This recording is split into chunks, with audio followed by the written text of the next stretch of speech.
welcome back to my kitchen. Today I am going to make what was my favorite thing that my mother made growing up was her meatloaf, and we had it often and I adored it all the time.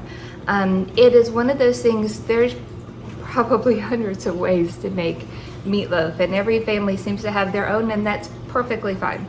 I will show you how I make mine, which is actually a little different than Mom did. My mother always used ground beef and I always use ground turkey. You can use a mixture of the two. You can use pork, sausage, whatever you want to do to mix it up. You can use so many different seasonings in it to make it your own. But this is my basic everyday sort of meatloaf. So I keep in mind I have a big family, so I will be using 3 pounds of ground turkey.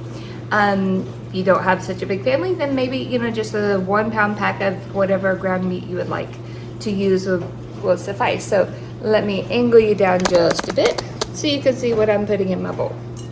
Okay, so this is my 3 pound package of ground turkey. Put that in here.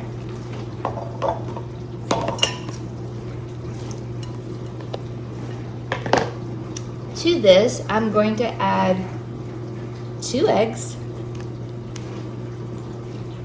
I'm going to add 1 small to medium. Let me see if I can get both of us in here, because I have been getting some feedback that it's a little weird when you can see me but you can't hear me. Or, sorry, when you can hear me but you can't see me. Alright, I'm going to pause just a moment so I can angle this properly. Okay, so as I was saying, sorry about that, I've got 3 pounds of ground turkey, I've got 2 eggs, a medium to large onion, and you want a yellow onion. You don't want a very hot white onion, unless just happens to be your favorite, but typically a more milder onion is what I would put in my meatloaf. So, and I chop it very, very fine. I know some people dice it and it's big pieces, but I like mine very, very fine. Okay, and then to this, I'm going to add pepper. A generous amount because this is a lot of ground turkey. I'm going to add salt. If I could ever get it open, that'd be great. And this is how I always measure it in my hand. That's a little more than a teaspoon. It's about 1.5 teaspoons probably for this much. And then here's the beauty of meatloaf is that you can use whatever filler you want to use. I always use old-fashioned oats. You could use, my mom always used sleeves of crackers. I've also seen her use breadcrumbs when she didn't have crackers on hand. I've seen her use oats, and that's just my favorite thing to do. I don't know, it just feels healthier somehow. But it's a generous amount of oats, and yeah, you can tell I'm not measuring. It just needs to look about that much.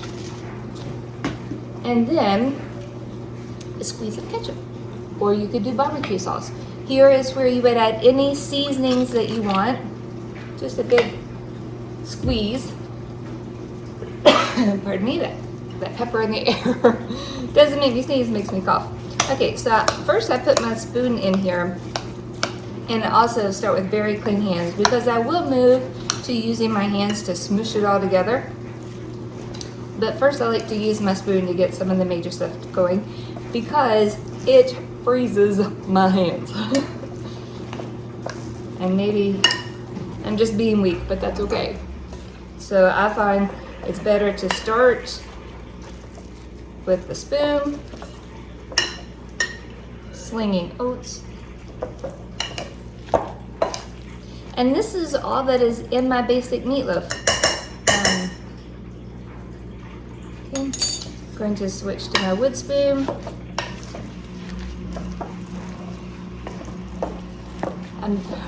Okay, so here's the truth of the matter. I'm really delaying putting my hands in here as long as possible because it's so cold. And I could have waited and I could let the ground turkey, come closer to room temperature. But I'm not that patient.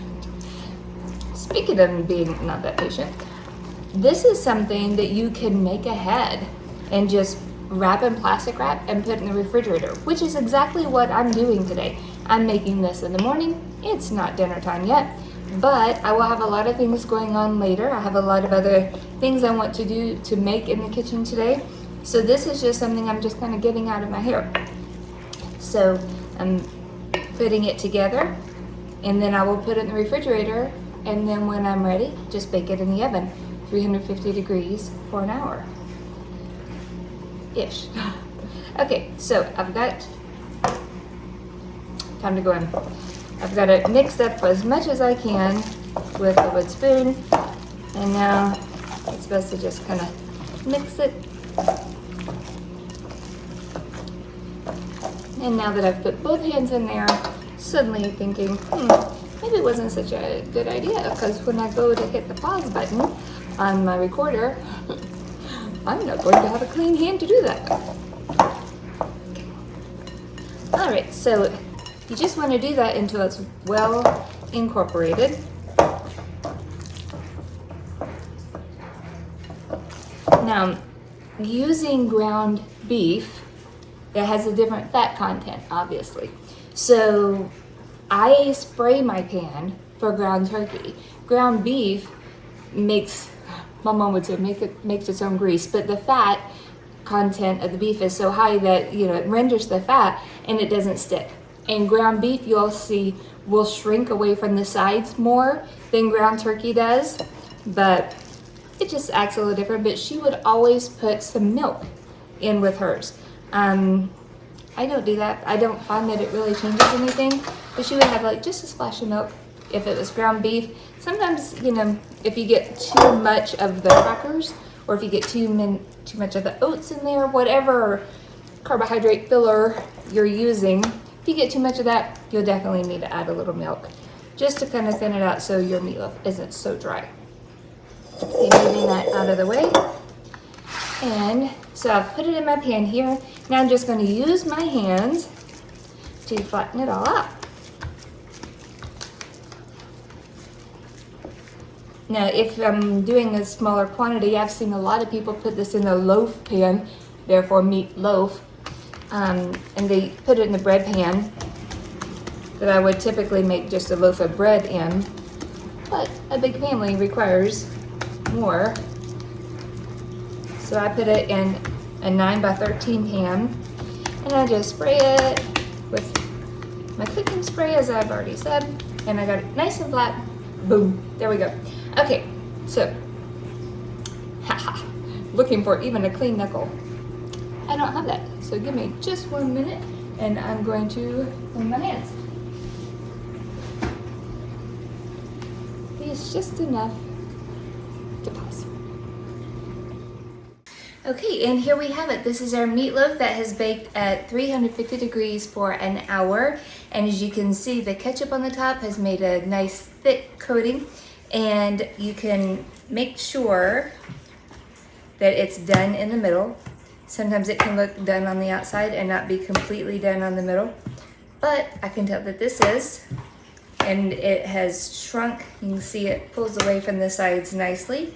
And I know the edges look burnt, but it's just the ketchup, the sugars in the ketchup. It's awesome. All right, so I'm going to finish cutting those. Be careful using metal on metal because you don't want to damage your pan. And then you can pull out a slice,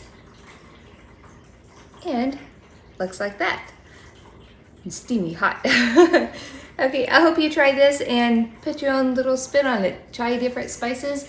Maybe some kind of Mexican spices, some kind of barbecue sauce, just anything to make it your own. I hope you try this, and we'll talk to you again soon.